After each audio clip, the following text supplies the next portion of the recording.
दंगल TV के total 8 serial की biography report of the week 15 के बारे में इस वीडियो में मैं आप लोगों को बताने वाली हूँ। 8 नंबर पोजीशन पर है इश्क जुनूनी। इश्क जुनूनी का टीआरपी रेटिंग है 0.6 रेटिंग पॉइंट। 7 नंबर पोजीशन पर है तो से नैना मिलाई के। तो से नैना मिलाई के का टीआरपी रेटिंग है 0.6 रेटिंग पॉइंट। 6 नंबर पोजीशन पर है साजन घर। साजन घर का टीआरपी रेटिंग है 0.7 रेटिंग पॉइंट। 5 नंबर पोजीशन पर है पति अनारी। पति अनारी का टीआरपी रेटिंग है 0.7 रेटिंग पॉइंट। 4 नंबर पोजीशन पर है पति ब्रह्मचारी।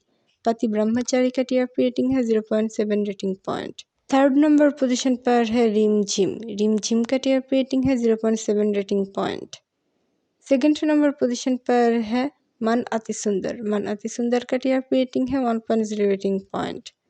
और 1st नंबर पोजीशन पर है मन सुंदर। मन सुंदर का टीआरपी रेटिंग है 1.2 रेटिंग पॉइंट। दंगल टीवी की कौन सी सीरियल है आपकी फेवरेट, हमें कमेंट पर बताइए।